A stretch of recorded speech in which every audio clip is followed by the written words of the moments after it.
Hurtado y Hurtado Estudio Jurídico presenta Altrove Café y Negocios presenta Agenda CTX con Nelson Hurtado Obando y Mauricio Morales Moreno. CTX, la contundencia de los hechos. Bienvenidos, estamos en Agenda CTX en compañía de Nelson Hurtado Obando, bajo la dirección de Jaime Restrepo Vázquez y quien les habla Mauricio Morales Moreno. Hoy vamos a hablar de si un acuerdo fallido de paz, un acuerdo que adolece de legitimidad, podría convertirse en una fuente para una nueva constituyente, como es la tesis de Álvaro Leiva.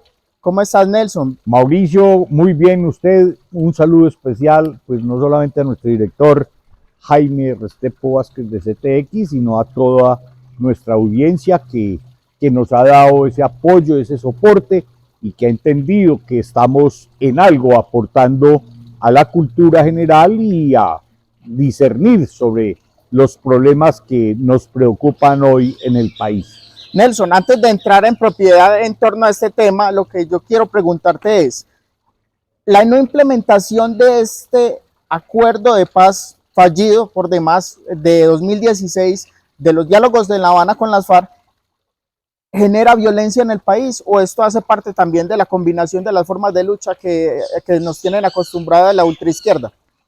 Mauricio, interesante la pregunta, de verdad que compleja, pero hay una cuestión.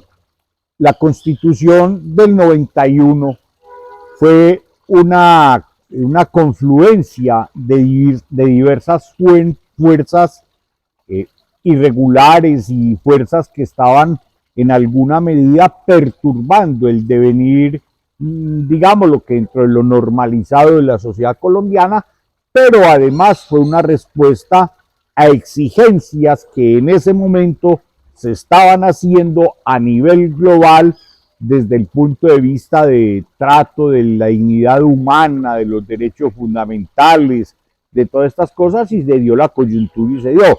La Constitución del 91 consagra ese derecho a la paz y además de que es un deber y es una aspiración que ha tenido la humanidad a todo lo largo de su historia, no es nada nuevo, la paz siempre ha sido un anhelo de la humanidad.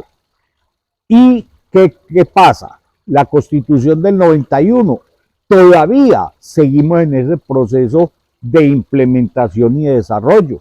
Hay normas que en mi sentir de la Constitución, bien sean las que de la parte orgánica o de la parte dogmática de la Constitución o de las normas que consagran principios que todavía permanecen vírgenes.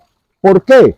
Porque es que hablar de implementación de tal cosa, de la Constitución o de lo otro, implica gasto, implica dinero. Y esta es una buena oportunidad para decirle a los ciudadanos, el Estado no produce dinero. El Correcto. Estado es una natillera muy grande donde todos aportamos en la proporción de nuestras capacidades para que él redistribuya no solamente a atender los gastos fijos, sino en algo para paliar también las situaciones de inequidad. Y ahí es donde no nos gusta, porque yo pienso que más que caridad, que eso está superado y no tiene que ver en el Estado, es ese concepto, ese valor que no nos hemos apropiado, que es el de la solidaridad. Entonces, en concreto, para darle fin a su pregunta, sí, ese acuerdo de paz para mí no es ningún acuerdo. Es más, es un anexo, como si se le activara a la Constitución y se le dijera, guárdele esas hojitas ahí. Pero eso no tiene, en mi sentir, no tiene ningún aspecto de que sea parte integrante de la Constitución Nacional, y es muy claro, no es un acuerdo, no es un pacto, no es un tratado de naturaleza internacional como con otro Estado. Y la pregunta que nos hemos hecho es, si es un pacto, un acuerdo, un tratado, como a nivel internacional, ¿hasta qué punto entonces fue un reconocimiento de un estatus de como Estado de los suscriptores de ese acuerdo de La Habana? En esa parte todo el mundo ha coincidido en que no tiene ninguna fuerza vinculante. No tiene ninguna fuerza vinculante. Además, ya pues actores que han estado o que participaron en él han expresado también con mucha más razón, con más conocimiento de causa, de que no hay tal. Es el caso de Humberto de la Calle, por ejemplo. Humberto de la Calle y el mismo Juan Manuel Santos ya salió también. O sea, desde el principio el acuerdo cuando inició, antes, durante y después estaba la Constitución blindada. La Constitución no podía ser tocada, no estaba en cuestionamiento en ningún momento, ni el modelo político del país, ni el modelo económico. Correcto, y esos dos puntos son muy importantes. Por ese acuerdo no se puede llegar a dar lo que está proponiendo Petro, que lo escribió. Yo lo leí, donde dice que uno de los aspectos que tocaría una constituyente sería el del modelo económico para implementar todos estos acuerdos. Eso no existe. Entonces, ¿qué es lo que hay allí? Son 310 hojas, yo las leí, pero es farragoso. Es farragoso. Lo que se propone allí son puras políticas públicas, Nelson. Sí, es decir, es que ese para mí es un concepto de, yo no lo puedo entender y lo he leído mucho y lo he buscado. Es que, dígame, ¿qué política pública, o sea, qué no es política pública en un Estado? Entonces aquí estamos priorizando, poniéndole etiquetas a una gran cantidad de cosas con modas internacionales. No es una política pública. ¿Qué tiene más una política pública sobre las normas constitucionales o sobre lo que disponen las leyes ordinarias, orgánicas o estatutarias de un país? Ninguna. Nelson, pero volvemos al punto de la violencia. O sea, esto, no implementar este acuerdo, que es un paquete de puras políticas públicas, ¿sí está disparando la violencia? Claro, ¿o es una estrategia de la progresividad colombiana? O sea, es que la violencia no solamente la física, Mauricio. La violencia no solamente es la de puro plomo, la violencia es la que se está dando y es la que nos están haciendo, le decía yo a Jaime tal vez ahora, primero un debilitamiento con guerra psicológica. Entonces ya habló el del ELN, habló el mordisco, habla todo el mundo, dicen es que si no tal cosa, es que si no. Cuando uno tiene las armas es muy fácil ser valiente. Cuando los ciudadanos no tenemos armas, somos la parte débil. Entonces hay una violencia que puede escalar y de hecho se ha visto en el territorio nacional. El caso del Cauca no es aislado, las cosas que ocurren en los llanos Cauca, no son aisladas. El Caquetá. Exactamente, entonces, ¿qué hay? Hay un escalamiento de esa violencia ya física y muy posiblemente podría confluir a que el presidente considere que hay un estado, hay una situación para decretar un estado de excepción, ¿cierto? Y emitir un decreto que para conjurar, diga, se convoca esto. Obviamente que ese decreto, si es un decreto ordinario, va al Consejo de Estado, si es un decreto legislativo, iría a la Corte Constitucional, pero el problema es hasta qué punto va a mantener las competencias funcionales de Consejo de Estado y de Corte Constitucional. Con Petro todo es un interrogante inmenso. El tipo puede ser muy lógico en su sentir y en su manera de vivir, pero frente a los ciudadanos todos los días son incertidumbres y desconfianza, que es lo que más está generando frente al gobierno. Vamos a ir a una pausa y continuamos con estos temas directamente constitucionales. En la vida necesitamos respeto, libertad. Hurtado y Hurtado. Un estudio jurídico con soluciones en derecho administrativo, civil, de familia, comercial y accidentología vial. Contamos con una reconocida trayectoria en derecho urbanístico y propiedad horizontal. Además, somos especialistas en pericias de patología estructural y geotecnia. Sin temor ni miedo, viva el derecho.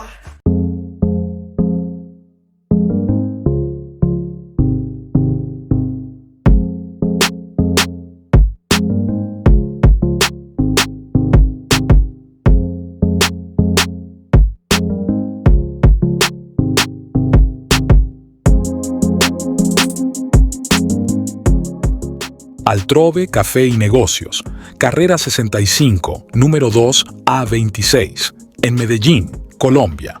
Quiero enviar un saludo especial a todos los colombianos patriotas, a esos que entienden que esta es nuestra bandera y que es nuestra piel, a esos que han entendido que el guerrillero Gustavo Petro y su pacto de delincuentes nos llevan mal, y a todas esas personas que se han sumado a esa voz de protesta del fuera Petro, a todos los que me han apoyado, a todos los que me han respaldado. Hoy les quiero ofrecer esta gorra, mire, fuera Petro. Es una gorra muy bonita, de un excelente material. Los invito a todos ustedes para que me apoyen en este emprendimiento. Despachos a todas las regiones y a todos los rincones del país. Yo considero que el acuerdo y lo que quieren desembocar es en una constituyente de Petro donde se quieren perpetuar en el poder. Petro ya ha argumentado varias veces que no, que él no quiere reelegirse, pero entonces sabemos que esto podría desembocar en el continuismo del petrismo en el poder. Y ya sabemos que, aunque Petro diga por el momento que no se quiere reelegir, aquellos políticos colombianos que firman en mármol no se les puede creer nada. Bajo ese orden de ideas, Néstor, ¿cómo es la cosa? ¿Van a presionar y hacer parecer que vamos a entrar en un estado de guerra civil para poder presionar que se dé una constituyente? ¿Estamos corriendo ese riesgo como nación? Mauricio, hablar en este momento de que vamos realmente a una guerra civil es una hipótesis, ¿cierto? Y así como Petro le dice, no, de pronto en el futuro, también los ciudadanos podemos decir que en el futuro. Pero hay una coyuntura muy clara. No es la primera vez en que Petro, al menos en el decir y en ciertas maneras de actuar, de ejecutar, de ejercer el cargo, se ha salido de los lineamientos constitucionales y legales. Ahí hay una fractura del orden constitucional. Y aquí hay fuerzas de todo lo que quiera. ¿Por qué? Porque si bien Petro tiene en este momento, digámoslo así, una cercanía inmediata con grupos irregulares de distinta especie, porque no solamente son los subversivos, sino que hay los irregulares de las economías ilegales, del narcotráfico, de muchas otras cosas, el ciudadano también tiene que procurarse algunos medios que habiliten una defensa. Y de hecho, uno piensa en lo que se escucha y en lo que se va viendo de que eso puede ocurrir. Pero hay un problema grave.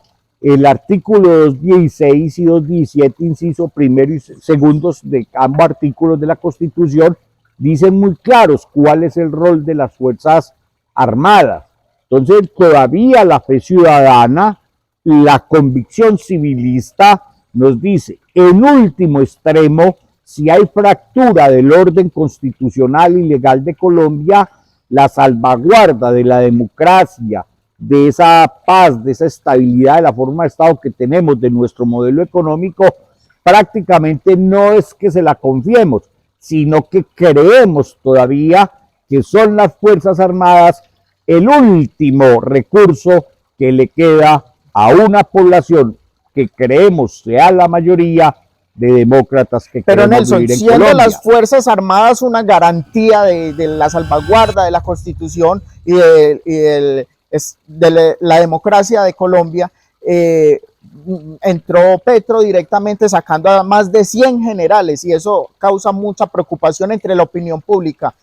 ¿Sigue siendo las fuerzas militares, las Fuerzas Armadas, una garantía de que se va a respetar el orden constitucional?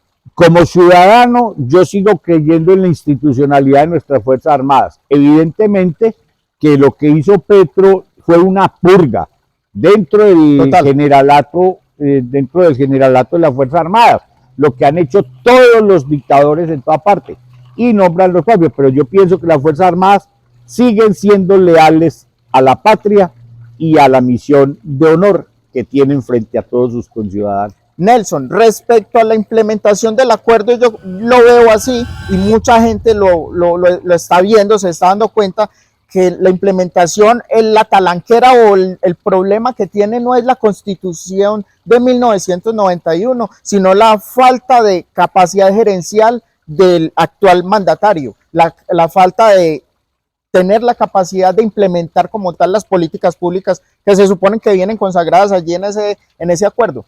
Mauricio, lo que pasa es que en ese acuerdo hay cosas muy delicadas. Por ejemplo, viene uno de los factores fundamentales que es la política respecto de las tierras. O sea, no es tan simple decir implementemos ese acuerdo de paz cuando empieza por tocar puntos sensibles, muy sensibles, aquí en cualquier parte de Latinoamérica, por ejemplo, la política de tierra, la política agraria, la política de hidrocarburos, minera, el tratamiento a ciertos factores delincuenciales. Son muchas las ¿Qué diferencia cosas. hay entre todo lo que tiene que ver con las tierras en lo estipulado en el acuerdo con la pretendida reforma agraria que siempre han querido hacer las FARC? ¿Es lo mismo o hay algunas diferencias? Claro que hay un supuesto, en eso subyace casi que toda su ideología. Es más, yo me atrevo a decir acá y volver a cuestionar. La Universidad Nacional ha presentado 2 o 3 proyectos de nuevo Código Civil.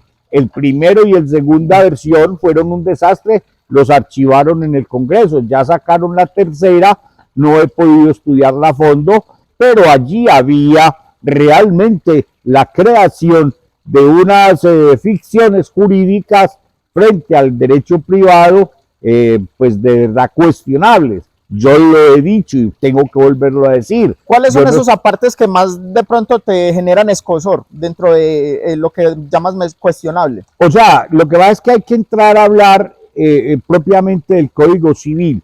Allí había intervenciones de terceros, habían garantías prácticamente para cualquier reclamante, para cualquier sujeto que dijera esto es mío, en fin, mucha cantidad de cosas que tendían a captar esa parte ideológica o esa parte de lo que han considerado todos estos grupos sobre la propiedad de la tierra. Es decir, había realmente una alteración de lo que hemos conocido como nuestro derecho real de dominio o derecho de propiedad privada.